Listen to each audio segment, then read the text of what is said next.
Jadi di mana pada saat itu anak-anak muda ya mengambil risiko mati untuk mempertahankan kedaulatan. Kalau kita lihat di makam pahlawan itu paling tua 23 tahun. Anak muda harus punya arah. Jadi kalau nggak tahu akar sejarahnya, nggak akan punya arah. 106.1 Journey with the Real Son of Jogja. Yes, Kanca Muda seperti yang tadi Pam kasih tahu. Hari ini Pam gak sendirian karena kedatangan teman-teman dari Museum Benteng Fredericksburg yang bakal cerita-cerita dan bakal ngebahas satu hal yang menarik nih buat kamu. Karena kebetulan kemarin ya diperingati sebagai Hari Serangan Umum. Kemarin nih berarti Mas ya? Oke. Jadi kalau gitu langsung aja kita sapa yang udah hadir di studio. Ada dua teman. Monggo silakan perkenalan dulu, salah satu dulu, mungkin Pak Jasir dulu atau Mas Aan dulu. Boleh ya, silakan. Saya Muhammad Jasir ASP dari Jogokarian Yogyakarta. Oke, kita sudah ada kedatangan Pak Jasir dan juga di sebelahnya sudah hadir. Halo Kanca Muda, saya Andrat Marto, saya dari Sewon Bantul juga. Sewon Bantul juga. Oke, dan tadi kayak yang udah Ipam kasih tahu, jadi ini adalah teman-teman yang datang dari Museum Benteng Fredericksburg, betul ya, Pak dan Mas Aan ya. Ini Pak Jasir dan Mas Aan ini bakal ngebahas tentang sebenarnya ini per tahun selalu ada ya, selalu diperingati. Cuma kali ini karena narasumbernya berbeda ya kan dengan tahun kemarin, kita akan ngebahas sesuatu yang menarik tentang serangan umum 1 Maret 1949. Sebenarnya 1 Maret hari ini ya berarti ya? Kemarin ya 1 Maret ya. Oh ya benar, sekarang 2 Maret. Tapi kita bakal ngobrol-ngobrol dulu mungkin sebelumnya nih. Saya mau tanya-tanya dulu ke Mas Aan dulu ya, satu-satu nanti. Sebenarnya Mas Aan di sini kan juga disebutin di sini memang sudah sering banget berkiprah di dan juga kuliahnya pun juga nggak jauh-jauh dari sejarah dan budaya. Bener Mas ya? Nah, sebenarnya nih pertanyaan dasar nih sebelum kita jauh ngomongin tentang tema hari ini, sebenarnya secara dari Mas Aan sendiri secara personal kenapa sih tertarik dengan sejarah, Mas? Ya apa ya? Di samping dulu apa ya? Bisa dikatakan salah jurusan juga. Oh, salah jurusan? Enggak. Ternyata pilihan kedua. Oh, pilihan kedua. Enggak, tapi memang dari kecil karena saya anak 90-an, jadi dulu kan sering kita di radio juga. Kan dulu ada sandiwara radio bertema sejarah juga. Oke. Jadi memang dari dulu sudah seneng sejarah sebenarnya. Oh, jadi karena memang kesehariannya dulu deket dengan sejarah. Terus akhirnya jadi makin tertarik dengan sejarah. Dan ini Mas Aan itu juga ternyata juga ada di dunia audiovisual juga Mas ya, bikin film juga ya. Belajar bikin film juga dan juga bikin buku juga. Nah, dan mungkin kalau tadi dari Mas Han, kalau Pak Jasir sendiri akhirnya sampai tertarik dengan sejarah, gimana sih Pak ceritanya Pak? Tahun 1963 itu Bung Karno pidato di hadapan anak-anak muda. Dia mengatakan Jali merah, jangan sekali-kali melupakan sejarah. Betul. Yang kemudian oleh Mr. Ali Sastro Amijoyo dirubah menjadi jas merah. Betul. Jangan sekali-kali melupakan sejarah, karena saat itu Bung Karno baru pulang dari Meksiko. Dia tertarik dengan satu prasasti yang terpampang di museum itu, yang bunyinya adalah Historia Vitae Magistra. Sejarah adalah guru kehidupan. Jadi kalau pengen sukses hidup ya belajarlah sejarah. Dan ini mungkin time frame-nya agak beda dengan Mas Aan ya. Mungkin ini ditarik lebih jauh lagi kalau Pak Jasir ya. Nah, jadi memang akhirnya kedua narasumber kita hari ini secara pendidikan juga nggak jauh dari dunia sejarah dan memang secara kesehariannya juga melekat. Pokoknya adalah sejarah sudah katam lah sepertinya ya. Nah, mungkin kita masuk ke tema hari ini. Kita ngomongin yang namanya serangan umum 1 Maret 1949 yang meneguhkan NKRI. Nah, mungkin kita mulai dari Mas Aan dulu mungkin ya. Ini kalau menurut Mas Aan ya, sebenarnya latar belakang peristiwa serangan umum 1 Maret itu seperti apa sih Mas sebenarnya? Baik, Kanca Pelajun sebenarnya latar belakang serangan 1 Maret ini sebenarnya ya tidak jauh dari ini kan masuk ke periode revolusi kita yang periode tahun 45-49 dan khusus untuk serangan umum 1 Maret ini memang akibat atau imbas dari agresi militer Belanda kedua yang dilancarkan 19 Desember 1949. Kan memang setelah itu kan di dunia selain militer, di dunia internasional pun Belanda selalu mempropagandakan bahwa TNI sudah tidak ada karena sudah berhasil menduduki ibu kota dan berhasil menawan tokoh-tokoh Republik seperti Soekarno-Hatta dan anggota kabinet yang lainnya. Jadi memang propagandanya dulu seperti itu di dunia internasional. Jadi diplomasi kita pun agak terdesak karena propaganda Belanda yang mengatakan bahwa TNI sudah nggak ada, karena kalau suatu negara sudah nggak ada militernya dan apalagi pemimpinnya tertangkap kan ya jadi bulan-bulanan kalau di betul. Lah makanya serangan umum ini adalah salah satu menunjukkan bahwa kepada dunia internasional bahwa Republik Indonesia masih ada. Dan kebetulan ini terjadi di ibu kota karena ini sebenarnya wilayahnya Weirkris 3, waktu itu pemimpinnya Letkol Soeharto. Dan ini kita belum membahas tentang kontroversi penggagasnya, jadi secara general dulu. Jadi memang ini serangan ini digunakan untuk itu untuk membalikkan fakta di dunia internasional. Jadi dan serangan umum ini berhasil ini juga menjadi kilas balik perjuangan diplomasi kita di Dewan Keamanan PBB. Jadi seperti itu dan kemudian sampai sekarang kita. Jadi salah satu tonggak sejarah yang penting juga. Berarti bisa dibilang serangan umum 1 Maret ini merupakan salah satu bentuk ya yang merupakan imbas dari propaganda yang ingin menghancurkan legitimasi Indonesia sebagai sebuah negara yang sudah merdeka waktu itu ya. Bisa dikatakan seperti itu. Karena ada propaganda bahwa TNI sudah tidak masuk lagi sudah tidak ada lagi dan pemimpinnya kebetulan waktu itu Ir Soekarno ya. Sudah diasingkan. Nah, akhirnya untuk menunjukkan bahwa Indonesia masih berdaulat, muncullah serangan umum 1 Maret. Betul ya? Seperti itu ya kira-kira. Nah, ini juga sebelum kita bakal tanya-tanya lebih lanjut lagi, mungkin Kancah Muda juga bisa ngasih pertanyaan lewat kita. Juga kamu bisa mention via Twitter di @Jeronimo FM atau kamu tinggal WhatsApp aja di 0818641061 karena bakal ada goodie bag yang menarik dari Museum Benteng Fredericksburg. Kalau gitu kita lanjut lagi.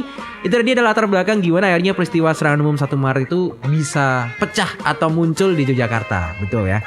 Nah, mungkin akhirnya kita sedikit kilas balik lagi dan secara detail sebenarnya akhirnya bagaimana peristiwa itu terjadi dan akhirnya bagaimana dampaknya itu hingga sekarang mungkin. Mau nggak silakan Mas Aan? Ya, sebenarnya gini ya. Jadi dan setiap tahun jadi nanti Pak Jasir juga menambahkan. Kalau Pak Jasir mau menambahkan silakan. Sebenarnya tiap tahun jadi perayaan serangan umum 1 Maret sebenarnya kan mulai periode baru itu memang jadi digalakan dan kemudian jadi salah satu propaganda untuk melegitimasi kekuasaan presiden waktu dalam hal ini Letkol Soeharto ketika tahun 49 dia berpangkat Letkol. Jadi kemudian setelah itu sampai sekarang masih kita warisi peringatan tiap tahun serangan 1 Maret. Tapi kemudian pasca reformasi kemudian jadi ada narasi besar yang kemudian mengubah itu semua. Jadi kalau ketika Orde Baru, ketika Pak Harto berkuasa memang salah satu peran yang sangat ditonjolkan adalah Letkol Soeharto. Betul. Karena dan itu semua kayak diambil jadi tentang penggagasnya dan lain semua jadi aktor tunggalnya adalah Pak Harto. Kemudian ketika reformasi bergulir itu kemudian kayak dibalik. Jadi ada narasi di Jogja sendiri, ada kemudian upaya pelurusan dalam tanda kutip pelurusan sejarah seperti banyak banget buku-buku yang telah menulis tentang serangan umum 1 Maret dengan tokoh sentralnya adalah sekarang kalau di Jogja sendiri itu adalah penggagasnya adalah Sri Sultan Hamengkubuwono IX. Dan kalau saya sendiri ketika sudah meneliti ini, kan saya meneliti ini sejak S1 jadi 2008 sampai sekarang pun masih meneliti periode ini. Jadi saya juga sudah yakin ketika membaca dokumen-dokumen itu bahwa penggagas yang dikontroversikan sebenarnya ide siapa penggagas ide serangan 1 Maret. Jadi memang saya dari awal memang sudah percaya bahwa dari dokumen-dokumen yang saya pelajari memang terbukti memang Sri Sultan Hamengkubuwono yang kemudian menggagas ide itu. Dan ini sebenarnya bergulir lagi dan menurut saya sekarang sebenarnya sejak 2018 kan serangan umum 1 Maret ini kan mau dijadikan hari nasional oleh pemerintah Pemda DIY. Dan menurut saya kemarin saya sempat nyimak sebenarnya dari infografis dan lain-lain dari yang dikeluarkan secara resmi, entah itu di Instagram dan lain-lain.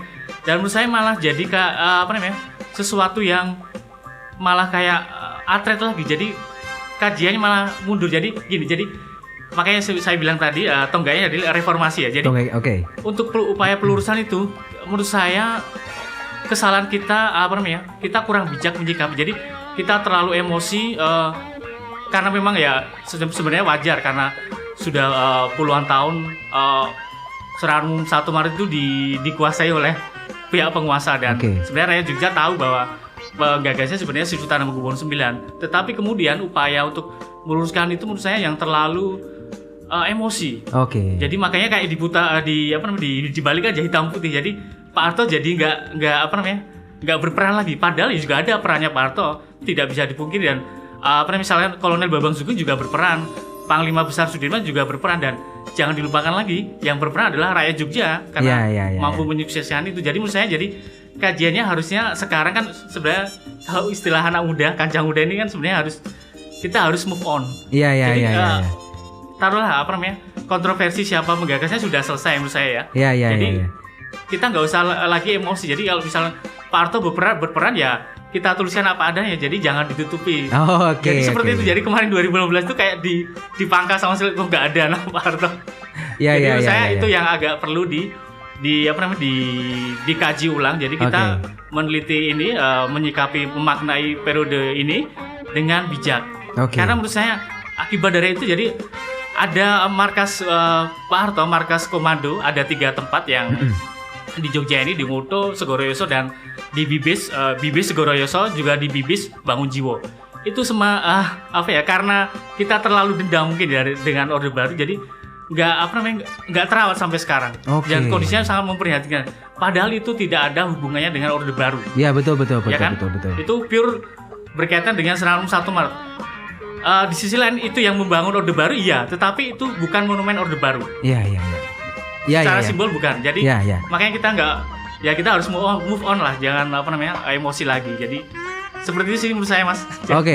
Berarti akhirnya memang peristiwa terjadinya itu akhirnya bermunculan setelah peristiwa ini mulai mulai masuki era yang baru ya, dari masa Orde Baru, masa Reformasi hingga sekarang. Akhirnya banyak versi-versi yang mulai menuliskan versi sejarahnya masing-masing. Tapi yang jelas kalau misalnya dari Mas Aan tadi kan sudah ada memang tokoh-tokoh yang ini disebutkan ini semuanya ternyata akhirnya mempunyai peran akhirnya masing-masing, betul kan ya? Nah ini jadi mungkin buat kancah muda yang juga senang belajar sejarah dan juga senang mengulik atau bahkan sedang mengulik tentang Serangan Umum 1 Maret karena penasaran, sering main ini museum di Benteng Vredenburg ini monumen apa sih? Nah mungkin kalian bisa juga menyimak dan habis ini mungkin bisa belajar lebih lagi. Mungkin kalau Pak Jasir mau menambahkan sesuatu terkait pertanyaan ini atau bagaimana? Ada ini? Ya, yang pertama bahwa monumen Serangan Umum 1 Maret itu didirikan untuk mengenang bahwa kedaulatan Indonesia itu diakui secara sah oleh internasional adalah setelah Serangan Umum 1 Maret. Tanpa Serangan Umum 1 Maret, Indonesia sudah terhapus dari peta dunia. Karena pada waktu itu Belanda mengklaim Indonesia telah tidak ada. Meskipun waktu itu pemerintah sudah menunjuk Mr. Safruddin Prawira Negara yang sedang berada di Bukit Tinggi menjadi presiden pemerintah darurat Republik Indonesia dengan ibu kota di Bukit Tinggi. Tetapi Belanda selalu mengatakan bahwa Republik sudah tidak ada. Maka Serangan Umum itu untuk membuktikan bahwa Republik Indonesia masih ada. Pada saat itu kebetulan Komisi 3 Negara yang ditunjuk oleh PBB sedang mengadakan sidang di Yogyakarta, tepatnya di Hotel Merdeka, kalau sekarang adalah Hotel Garuda Malioboro, untuk melihat langsung apakah benar klaim Belanda bahwa Republik Indonesia sudah tidak ada. Maka digagaslah TNI bersama rakyat menguasai Yogyakarta selama 6 jam di siang hari. Oke. Sebab selama ini serangan-serangan yang dilakukan oleh TNI dan gerilyawan itu di malam hari. Oke, di malam Ya, hari maka ya. kalau siang hari dan itu bisa bertahan 6 jam dan disaksikan langsung penguasaan itu oleh Komisi 3 Negara, maka para wartawan internasional yang sedang berkumpul di Yogyakarta dan juga para utusan Komisi 3 Negara itu akan melihat realitas Oh, ya, oke. bahwa Indonesia masih ada. Ya, ya, Maka ya, ya, dirancang serangan umum itu cukup 6 jam. Karena kalau lebih dari 6 jam, tentu TNI kita dan gerilyawan kita tidak mungkin bisa bertahan. Oke. Karena ya, ya. tentara Belanda akan datang memberikan bantuan dari berbagai arah. Tapi Oke. kalau 6 jam diperhitungkan, setelah 6 jam mereka kembali ke basis-basis gerilyanya, itu sudah tidak terkejar lagi oleh bala bantuan Belanda ya. Oke. Jadi yang penting 6 jam siang hari, dan strateginya adalah para TNI yang masuk ke Malioboro harus memakai atribut ya, memakai seragam TNI yang ada, dan semua perwira yang ada di situ semuanya yang bisa berbahasa Inggris dan berbahasa asing lainnya, supaya kalau ada wartawan wawancara mereka bisa memberikan jawaban. Dan ternyata efektif sekali. Terbukti kemudian Komisi 3 Negara mendesak melalui PBB agar Belanda mengakui kedaulatan Indonesia dan menyerahkan kedaulatan itu, sehingga hasil dari serangan umum 1 Maret adalah peristiwa yang kita kenal tanggal 29 Juni 49 adalah hari Jogja kembali, Jogja kembali ke Pangkuan Republik, dan tanggal 30 Juni 49 pengakuan kedaulatan oleh Belanda atas eksistensi Republik Indonesia. Oke. Dan pada saat itu diproklamirkan kemerdekaan yang kedua oleh Sri Sultan Hamengkubuwono ke-9. Jadi Kancah Muda, banyak sekali Kancah Muda ini yang mungkin tidak mengingat bahwa Indonesia punya 2 proklamasi, yaitu proklamasi 17 Agustus 1945 dan proklamasi 30 Juni 1949. Oke. Karena Belanda tidak mengakui proklamasi 45. Ya, Belanda baru mengakui kedaulatan kita setelah serangan umum 1 Maret itu. Oh. Maka serangan umum 1 Maret adalah hari tegaknya kedaulatan Republik Indonesia. Itu tidak boleh dipungkiri. Ya.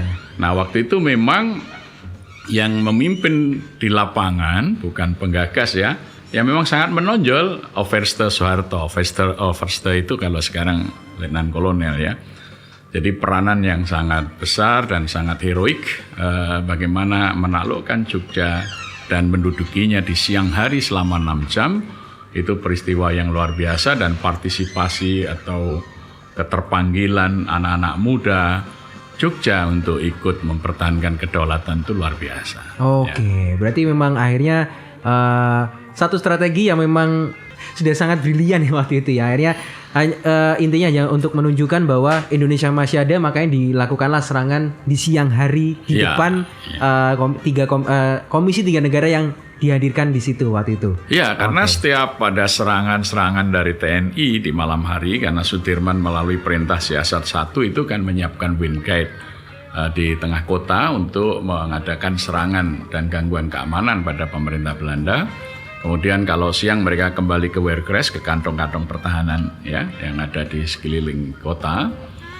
Ya, dan selalu Belanda mengatakan ini bukan serangan TNI, ini adalah radikalis, ini ekstremis, ini gerombolan bersenjata saja. Jadi bukan tentara sudah tidak ada, maka harus dibuktikan tentara masih eksis ada. gitu ya. Baik.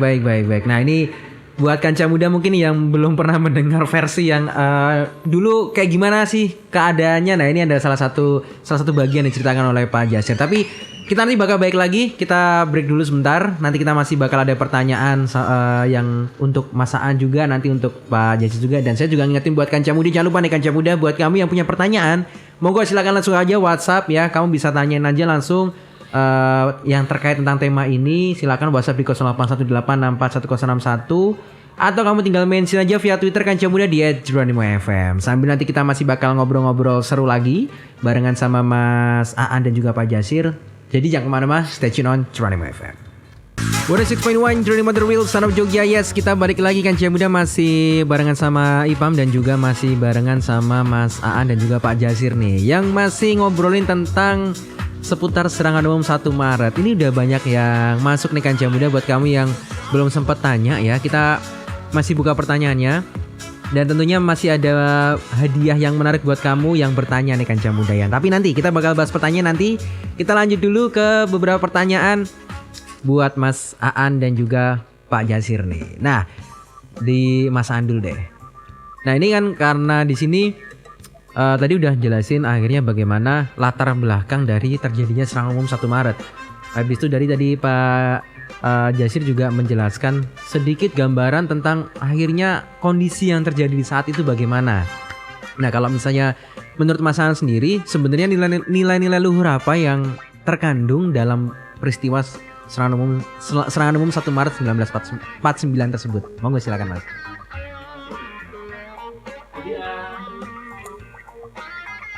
Menurut saya apa ya?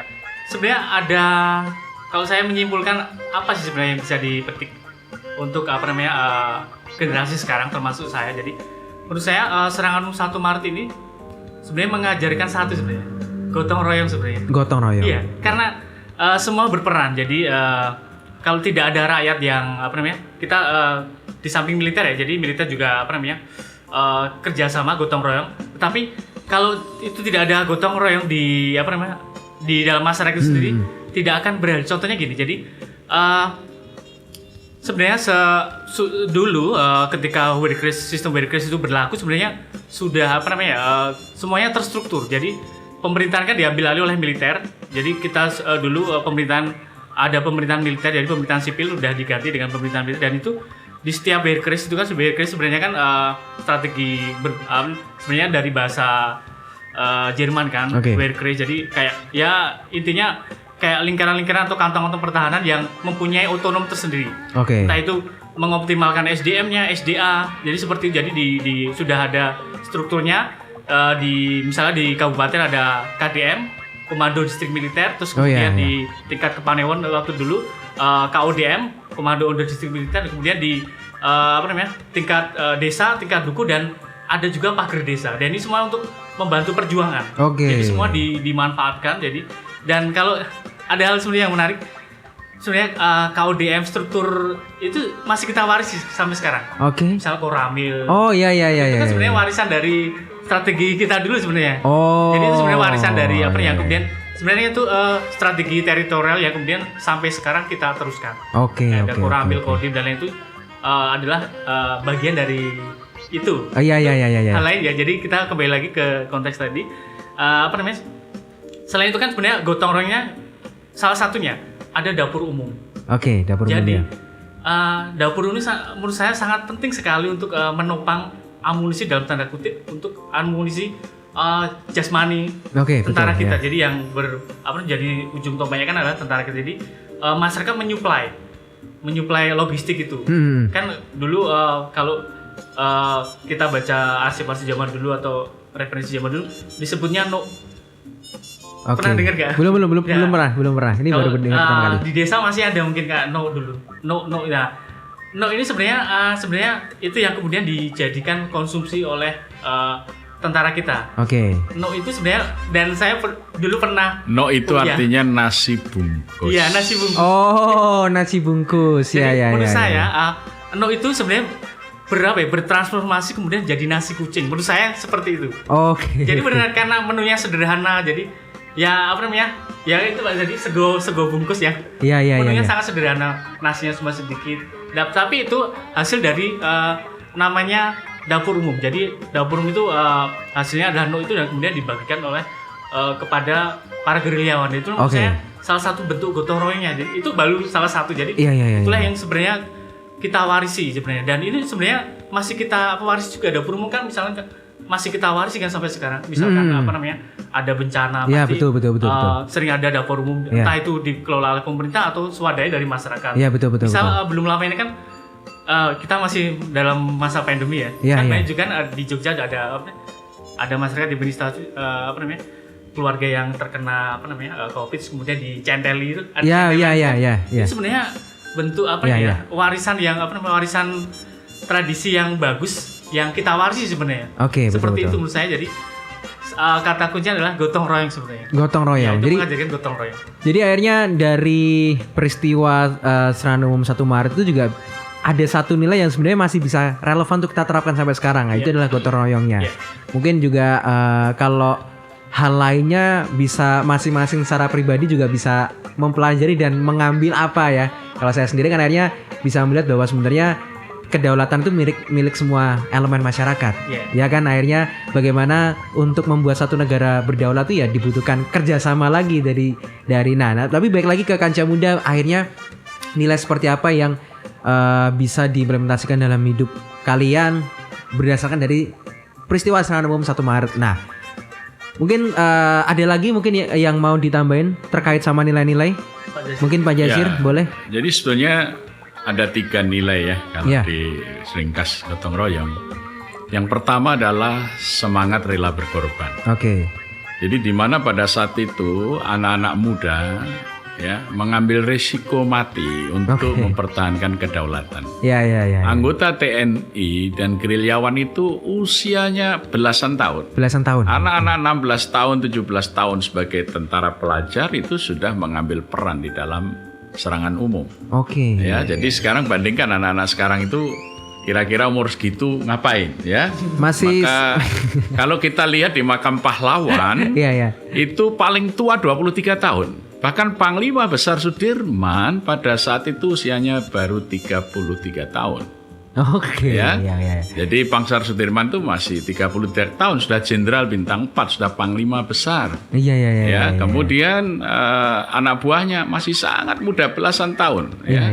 Jadi tapi mereka semua rela berkorban, bertaruh nyawa untuk kedaulatan negara. Nah, nilai yang kedua adalah apa yang disebut dengan persatuan dan kesatuan. Jadi kita bisa melakukan serangan umum besar-besaran karena semua bersatu. Tidak seperti hari ini nilai ini nampaknya meluntur sehingga hanya berbeda pilihan politik aja kita nggak bisa bersatu. Konyol banget anak-anak muda sekarang ini ya. Dengan berbeda seragam, dukungan supporter aja bisa berkelahi. Jadi anak-anak muda dahulu bisa bersatu untuk kedaulatan. Kemudian yang ketiga adalah kesetia kawanan sosial. Jadi 3 nilai tadi, rela berkorban, mengutamakan persatuan dan kesatuan. Yang ketiga adalah kesetia kawanan sosial. Bagaimana rakyat yang takut dengan perang ini lari mengungsi ke desa, dan di desa ditampung oleh warga desa tanpa kenal ini siapa. Mereka diberi perlindungan, diberi makan yang cukup untuk bisa bertahan hidup. Jadi 3 nilai inilah yang muncul, maka lahirlah tanggal 20 Desember Hari Kesetiaan Sosial, dan itu nanti dijadikan hari lahirnya Kementerian Sosial. Ya, karena jiwa sosial itu tercetus begitu serangan besar-besaran Belanda 19 Desember 48 ini. Kegotong royongan, ke jiwa sosial masyarakat Jogja itu terekspresi dengan sangat luar biasa. Ya, jadi inilah yang menjadi modal sosial untuk mempertahankan dan bahkan ke depan mengembangkan negara ini menjadi negara besar. Baik. Itu tadi akhirnya nilai-nilainya nyata juga banyak nyata ya yang bisa diambil dari serangan umum 1 Maret. Nah, mungkin saya sedikit mau menambahkan pertanyaan ke Bapak Jasir nih. Sebenarnya akhirnya Pak, di zaman itu, di kala itu, di saat terjadinya serangan umum 1 Maret 1949 sebenarnya tantangan terbesar yang dihadapi oleh masyarakat khususnya Yogyakarta, masyarakat Indonesia khususnya Yogyakarta yang di saat itu memang sedang berada di zona peperangan, itu tantangan terbesarnya apa sih Pak di saat itu? Yang pertama adalah kemampuan untuk mempertahankan kedaulatan negara. Jadi Anda bisa bayangkan ya, 19 Desember pagi hari itu kota Jogja itu diserang dari berbagai arah dengan kekuatan puluhan pesawat. Puluhan pesawat. Jadi pesawat pembom B-25 Mustang itu yang sangat ditakuti ya bomnya. Kemudian Catalina, pesawat Dakota pengangkut pasukan. Dan Belanda telah menurunkan pasukan pilihannya. Yang pertama adalah KST, Korps Special Trooper. Itu Kopassusnya Belanda, baret merahnya ya. Kemudian di Parangkusumo sudah Lego Jangkar di sana korvet Belanda sejak tanggal 16 Desember. Jadi meriamnya kalau ditembakkan bisa langsung ke Gedung Agung ya. Dari Parangkusumo. Dari Parangkusumo itu tanggal 16 Desember sudah Lego Jangkar di sana. Jadi kita dikepung dari udara, dari darat, dari laut, ya, dari arah Magelang itu pasukan brigade infanterinya yang sangat kejam terkenal namanya Anjing Nika itu juga sudah mulai mengarah ke Yogyakarta. Anda bisa bayangkan Jogja kota yang kecil sebagai ibu kota ini, Betul. ya, dikepung dengan kekuatan yang sangat besar, pasukan terbaik karena memang target Belanda ini memberi nama Operasi Krai, gagak. Jadi Indonesia ini diibaratkan tinggal segumpal daging kecil di Jogja ini. Kalau disambar sekali habis Indonesia hilang. Ya, mempertahankan ini. Maka Mayor Jenderal Simons Force sebagai panglima operasi dari kerajaan Hindia Belanda, dia memberi kode peperangan ini dengan Krai, Operasi Krai. Tapi orang Jogja lebih mengenal dengan istilah Doorstad karena pada waktu itu Mayor Jenderal Simons Force ketika melepas pasukannya dari Andir, kalau sekarang Bandar Udara Hussein Sastra Negara Bandung ya dulu namanya Andir. Di sana dilepas jam 3 malam pasukannya itu dengan ucapan Doorstad Nar Jogja sampai ketemu di Jogja. Jadi itu kode perintahnya itu Doorstad. Jadi di target jam 6.05 menit Magwo sudah harus dikuasai dan ternyata betul 6.05 menit memang Mayor Jenderal Simons Force sudah bisa dengan mulus landing dengan pesawat Mustang B-25-nya tanpa perlawanan berarti. Ya. Berarti memang kalau ngomongin tantangannya memang sangat menantang ternyata ya. Melihat bagaimana akhirnya Yogyakarta saat itu dikepung oleh pasukan-pasukan yang wow. Saya juga tadi sambil membayangkan juga loh, aneh pas kondisi itu ngopo ya, aku ya bingung juga saya. Nah, tapi akhirnya dengan adanya peristiwa tersebut, kalau menurut Pak Jazir sendiri, hanya bagaimana sih komitmen rakyat terhadap NKRI sendiri? Ya itulah mereka bersama-sama melakukan penyerangan ke kota tanggal 1 Maret tanpa memikirkan risiko nyawa mereka. Ya, anak-anak muda belasan tahun. Mereka dengan senjata seadanya, yang tidak punya pedang, tidak punya senapan, tidak punya ini, bawa geranggang. Geranggang itu bambu runcing. Bambu runcing ya. Jadi pokoknya apa saja senjata yang dimiliki untuk menegakkan daulat negara. Nah, itulah yang luar biasa. Jadi tidak ada rasa takut itu, meskipun Belanda menggunakan alat-alat militer yang sangat modern pada zamannya, tetapi ternyata dengan semangat rela berkorban itu bisa dihadapi. Gitu. Jadi memang komitmennya sampai mempertaruhkan nyawa mereka masing-masing Pak ya waktu itu ya untuk membuat negara ini berdaulat ya saat itu. Iya, makanya kalau lihat aja kunjungan ke makam pahlawan, hampir semua pahlawan yang gugur itu usianya di bawah 20 tahun. Ya, jadi jarang ada pahlawan 70 tahun, tidak ada. Itu pahlawan yang mati setelah kemerdekaan. Jadi memang peperangan di masa mempertahankan kedaulatan ini didominasi anak-anak muda. Ya, jadi bahkan anak muda misalnya Dan Mogot itu mendirikan akademi militer itu umur 16 tahun.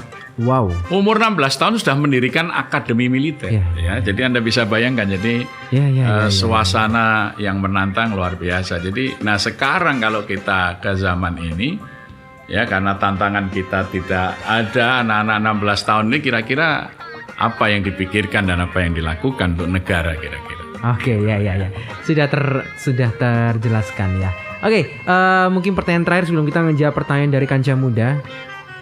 Pesan singkat untuk generasi muda zaman sekarang, monggo silakan Mas Aan, Pak Jazir, pesan singkatnya untuk anak muda yang bisa diambil mungkin dari nilai-nilainya seperti apa tuh harapannya dari Mas Aan dan juga Pak Jazir seperti apa untuk generasi muda. Monggo silakan. Ya, kalau saya selingilah rekreasi kita tidak hanya ke tempat-tempat yang instagramable ya, tapi baguslah datang ke museum, ke makam pahlawan, sehingga kita bisa mewarisi ya nilai-nilai semangat yang insya Allah kita kemudian bisa berperan ke depan untuk negara dan bangsa ini. Kalau Mas Aan bagaimana? Kalau saya mewakili generasi saya dan adik-adik saya, jadi kalau pengen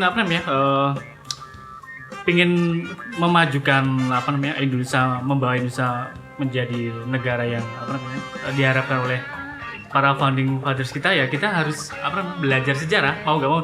Nggak harus belajar misalkan kuliah di sejarah, nggak harus. Yang penting kita tahu sejarah kita sendiri aja. Jadi supaya kita tahu kita tuh siapa, pengen ngapain ke depan kayak gitu. Jadi anak muda harus punya arah. Jadi kalau nggak tahu akar sejarahnya nggak akan punya arah. Oke.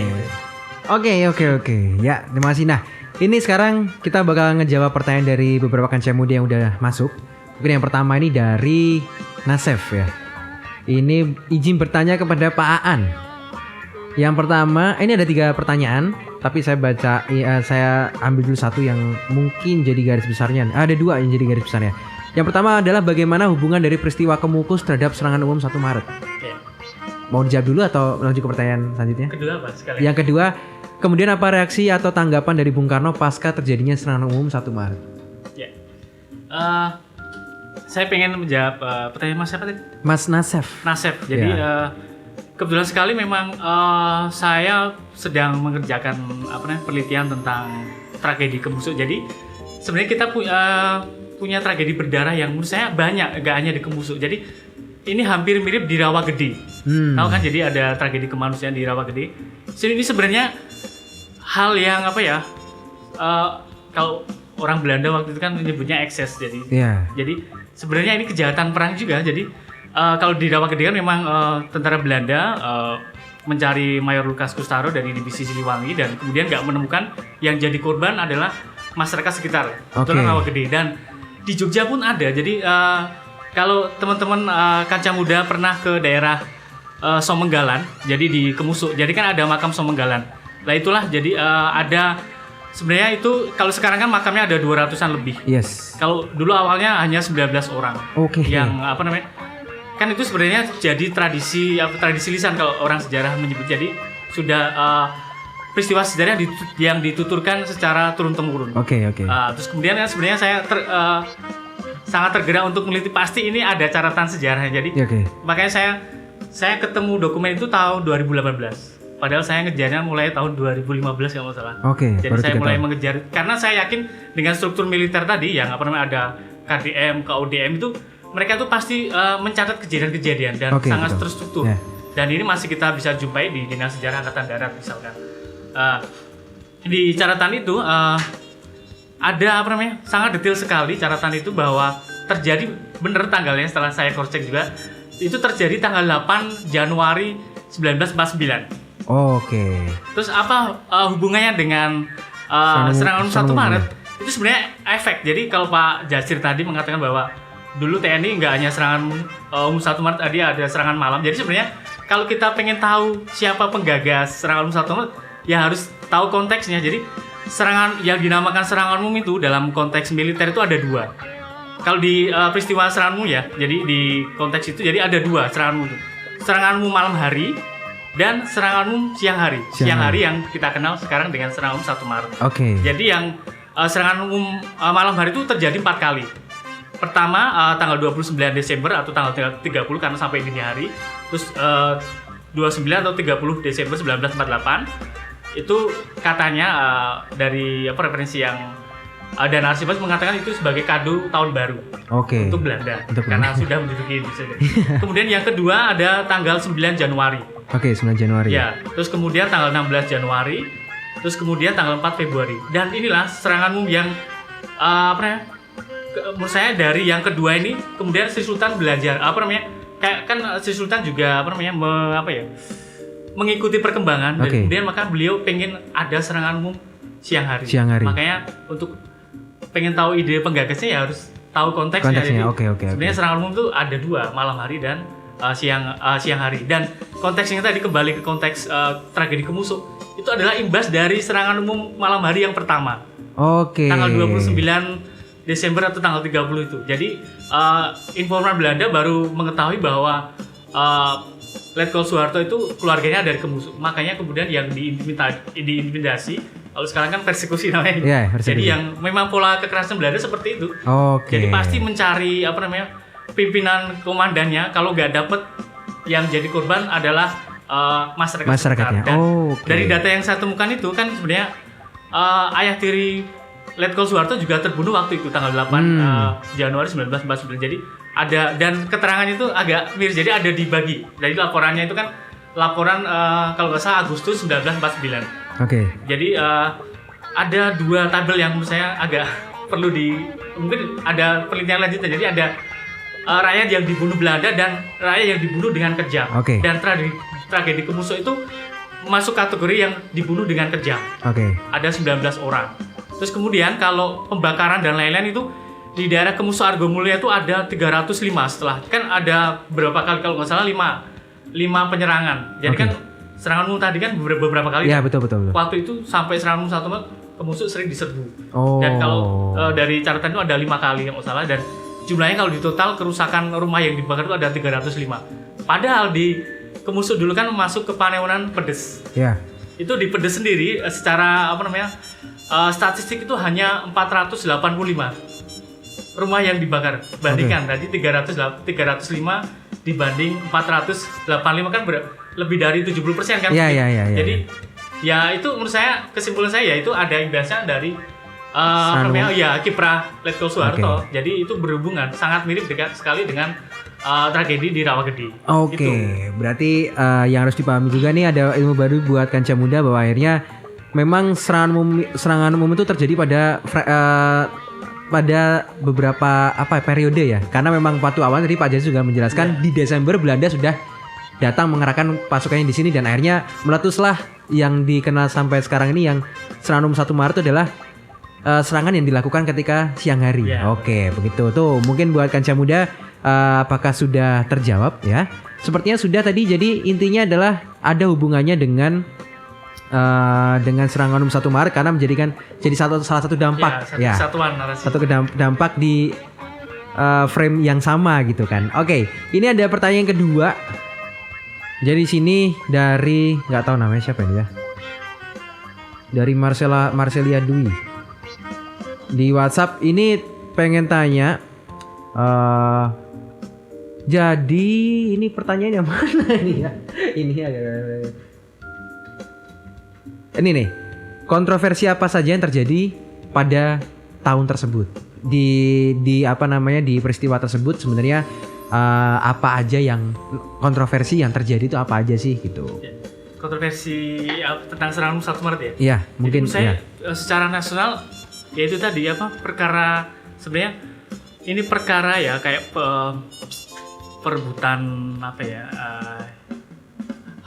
karena sejarah kalau sudah berhubungan atau berbenturan dengan politik pasti akan menimbulkan kontroversi. Iya, betul. Contohnya serangan 1 Maret. Ya. Dan menurut saya salah satu kontroversi yang menonjol itu terkait dengan klaim sepihak ketika Orde Baru. Jadi semua itu diakui perannya Letko Soeharto atau Presiden Soeharto waktu itu. Ya. Jadi semua diambil entah itu penggagas dan pelaksana kan jelas. Jelas karena sebagai komandan pasukan pertempuran di Jogja kan. Tapi kemudian yang dipermasalahkan ada siapa sih sebenarnya penggagasnya. Jadi kalau menurut saya para rakyat di Jogja sebenarnya sudah tahu bahwa sebenarnya ya yang punya peranan penting dalam hal ini penggagas itu adalah Sri Sultan Hamengkubuwono IX. Dan itu menurut saya terbukti setelah sebenarnya data-data setelah reformasi kemudian ada pelurusan buku-buku pelurusan sebenarnya datanya sudah ada. Terus kemudian menurut saya yang jadi persoalan adalah cara menyampaikan masih emosi itu. Datanya sudah ada. Jadi perlu menurut saya perlu reinterpretasi tadi. Jadi sebenarnya permasalahan kontroversial sebenarnya di permasalahan siapa sih sebenarnya penggagas serangan umum 1 Maret itu. Kalau menurut saya sekarang sudah clear ya. Menurut saya sudah bisa diterima semua, tapi makanya itu perlu kita menarasikan nggak emosi. Jadi Pak Harto berperan ya kita tulis. Kita sebutkan. Jadi jangan langsung dihapus. Berarti menjawab pertanyaan dari siapa tadi? Marcella Dinovitasari ya. Buat Marcelia, jadi intinya kontroversi yang mungkin cukup besar terkait sama peristiwa serangan umum 1 Maret ini adalah tentang klaim siapa yang menggagas, siapa yang melaksanakan. Tapi yang jelas mungkin ya itu kalau misalnya kamu pengen tadi dengerin, akhirnya ada beberapa konteks yang harus dipahami biar bisa tahu sebenarnya peristiwa mana yang akan disebutkan ya kan, karena ini juga periodenya juga cukup panjang dari Desember sampai pecahnya di Maret. Nah itu mungkin karena kamu bisa sambil ngulik-ngulik juga akhirnya menurut kamu bagaimana? Karena kita balikin lagi nih. Nah, ini mungkin saya meminta Pak Jasir untuk menjawab. Jadi yang pertanyaannya adalah mengapa dinamakan serangan umum dan bagaimana cara kita sebagai milenial turut berkontribusi dalam memahami sejarah yang ada? Monggo silakan Pak. Ya, disebut serangan umum karena melibatkan tidak hanya TNI, tapi juga melibatkan gerilyawan, Oke. ya, yaitu para pejuang yang terdiri dari rakyat. Jadi ya rakyat, kemudian bersama TNI, dan juga didukung oleh ibu-ibu yang menyiapkan konsumsi untuk keperluan di masa peperangan itu ya.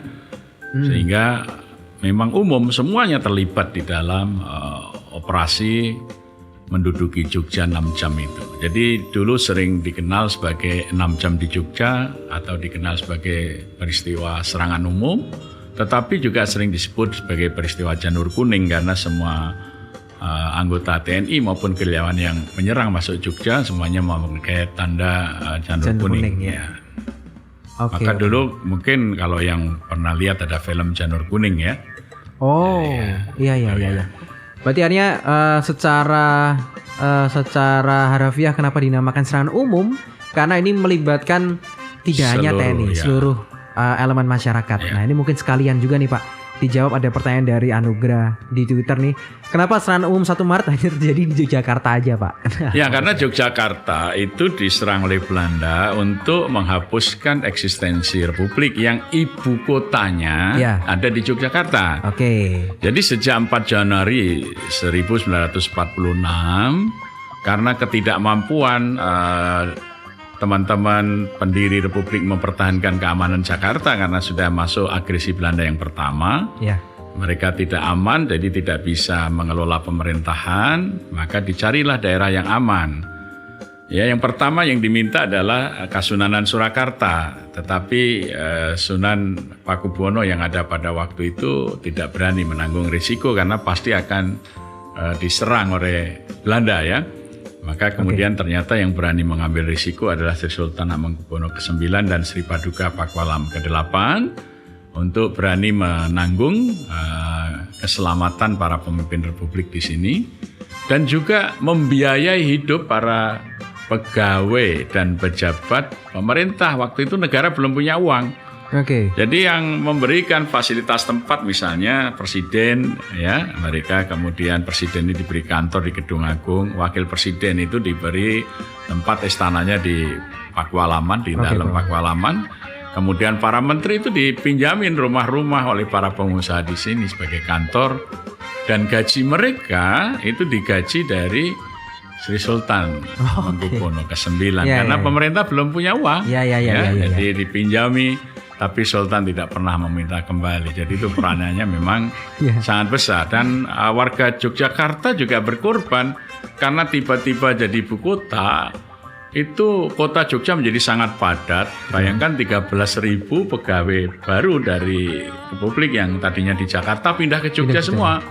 Ya, sehingga Jogja kemudian harga-harga menjadi naik. Ya, jadi itu orang Jogja siap berkorban. Oleh karena itu Yogyakarta kemudian dikenal sebagai kota perjuangan. Karena rakyatnya, pemimpinnya semuanya siap berjuang untuk mempertahankan eksistensi Republik. Jogja juga sejak 6 Januari 46 itu sebagai ibu kota Republik yang mendukung keberadaan Republik, maka Jogja juga disebut kota Republik. Ya, jadi gelarnya banyak Jogja ini, kota perjuangan, kota Republik ya. Juga waktu itu sebagai ibu kota negara. Maka itu yang diserang Jogja, tidak mungkin mau nyerang Kalimantan, tidak ada siapa-siapa di sana ya. Berarti alasannya kenapa Yogyakarta adalah karena waktu itu Yogyakarta jadi salah satu daerah yang strategis karena menjadi pusat pemerintahan Indonesia. Pusat pemerintahan Republik Indonesia waktu itu. Nah, sudah terjawab? Sudah pastinya. Nah, satu pertanyaan terakhir untuk mungkin bisa dijawab masing-masing ya. Ini dari Karin di Maguwo. Pertanyaannya adalah bagaimana caranya biar bisa tahu sejarah yang paling benar? Karena kan sekarang kita udah bisa googling, tapi yang namanya web bisa cerita apa saja dan sejarah juga kadang-kadang bisa dibelokkan. Nah, mungkin bagaimana bisa dapat informasi yang sebenar-benarnya? Monggo dari Mas An dulu. Terima kasih. Jadi menurut saya ya dengan dunia yang serba digital ini memang kita dimudahkan oleh banyaknya informasi. Tetapi kemudian kita menurut saya belum siap untuk memverifikasi atau mensortir informasi mana yang benar. Jadi menurut saya misalkan di serangan 1 Maret ini sebenarnya kalau kita googling di Wikipedia, Wikipedia, wah itu kacau sekali. Iya, bisa diedit, bisa disunting. Iya benar, karena yang edit kan bisa siapa saja. Jadi dan sekarang kebetulan malam kemarin juga saya masih ngecek, jadi mantau itu masih ya kacau. Jadi kayak mundur dari penelitian terdahulu. Jadi malah jadi sangat bias sekali, dan makanya bagi anak muda sekarang, jadi menurut saya pertama jadi kalian harus pintar-pintar memilih sumber. Oke. Jadi ya pergunakan sumber-sumber sejarah. Kalau bagi orang sejarah nggak masalah, sudah bisa mana buku yang bagus, buku yang enggak. Tapi kemudian yang bagi yang masyarakat awam tentu saja ya harus pintar-pintar juga. Jadi karena mereka tidak punya keilmuan, jadi mereka harus perlu ekstra. Dan menurut saya ini jadi mungkin yang jadi kunci adalah pengajaran sejarah di sekolah-sekolah. Oke. Jadi menurut saya guru-guru sejarah juga harus update, dan mungkin ya Pak Jajan dulu agak memprihatinkan ya. Jadi kemarin sempat makul sejarah di sekolah-sekolah kan mau dihapus. Oh, mata pelajaran ya. Ternyata juga dikurangi jamnya. Jadi menurut saya itu jadi salah satu permasalahan kita yang mendatang. Jadi ya siapa tahu kan berapa puluh tahun lagi mungkin anak-anak kita nggak tahu sejarah. Iya, bisa jadi. Itu bisa jadi nggak tahu budaya Indonesia seperti apa, bisa jadi kan.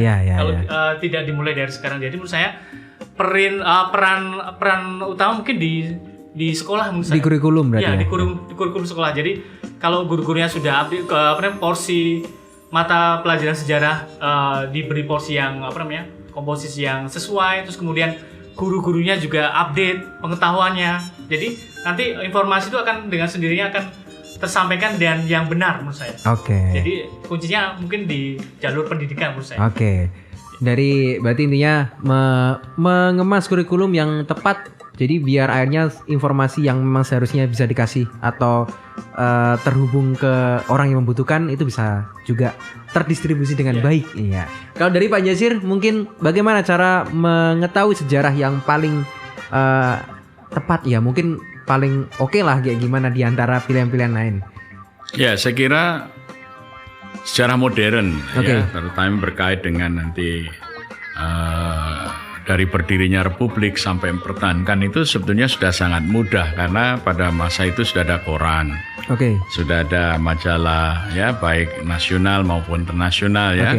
Misalnya di Jogja sendiri sejak 3 minggu setelah kemerdekaan ada kedaulatan rakyat. Jadi semuanya kan sudah diberitakan di situ, di koran-koran yang lama, di majalah yang lama, tulisan yang lama, foto-foto dokumentasi ya. Jadi saya kira sumbernya sudah sumber yang cukup memadai ya. Tapi kalau kemudian interpretasi dari peristiwa itu tadi, kemudian siapa yang mengambil inisiatif, saya kira tidak bisa inisiatif diambil 1-2 orang, pasti ada diskusi. Betul. Karena misalnya meskipun inisiasi dari si Sultan kan beliau bukan yang punya komando, pasti untuk mengkomando serangan ini dia mesti menghubungi Panglima Besar Jenderal Sudirman sebagai Panglima Perang, Panglima tertinggi.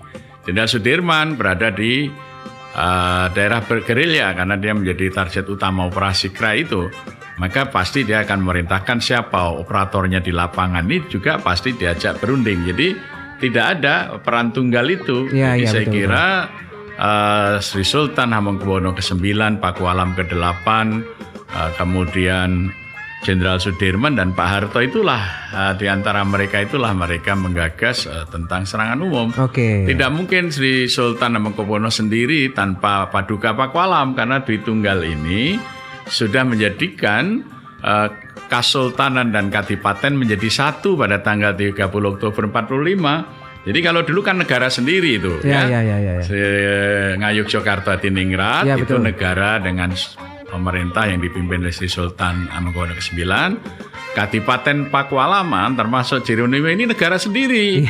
Ya, di bawah pimpinan Sri Paduka Pakualaman ke-8 baru tanggal 30 Oktober 1945 kedua beliau ini menyatukan menjadi daerah istimewa Yogyakarta. Jadi ya orang yang tinggal di kawasan Pakualaman lupa bahwa itu dulu negara tersendiri ya. Jadi sebelum 30 Oktober 45 negara itu negara tersendiri ya. Jadi ini saya kira hal-hal yang perlu diketahui oleh kanca muda semua ya.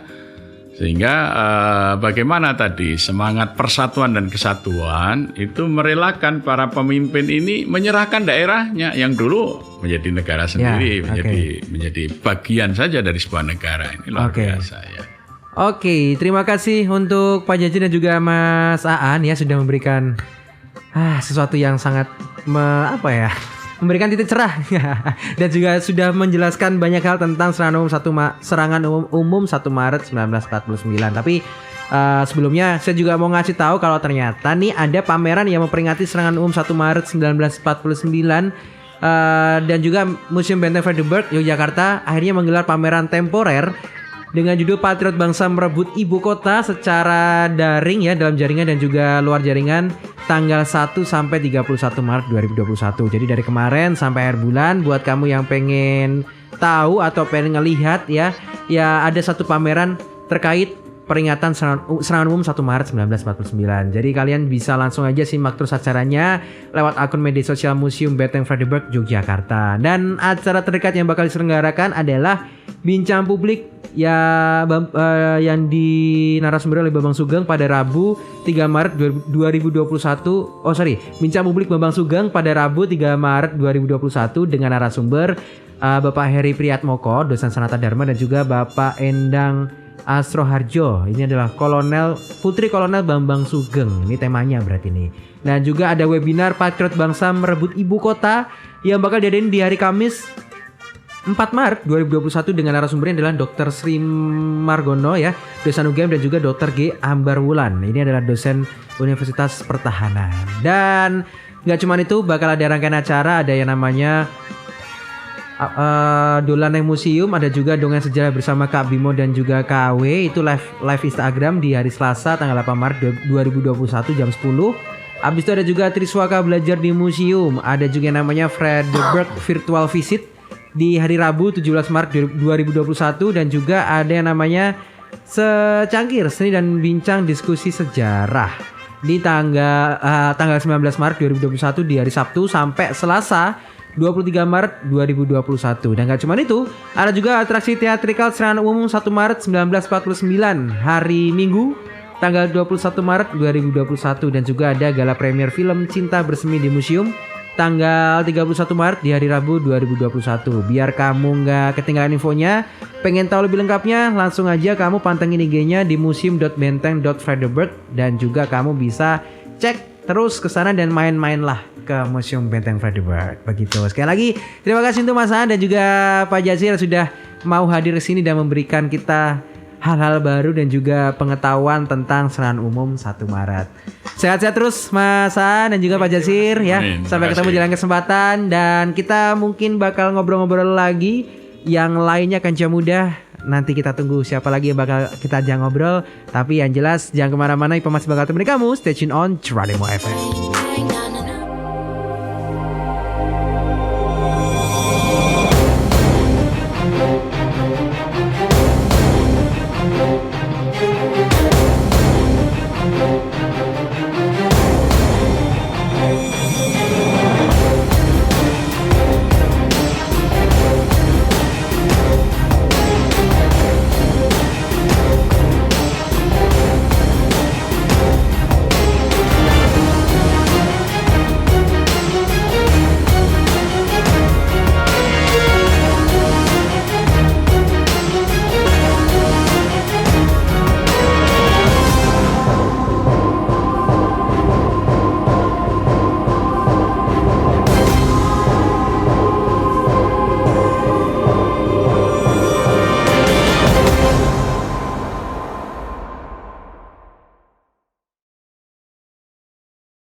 Saksikan terus persembahan video dari kami. Jangan lupa untuk like, Subscribe and share YouTube channel Museum Benteng Freiburg Yogyakarta.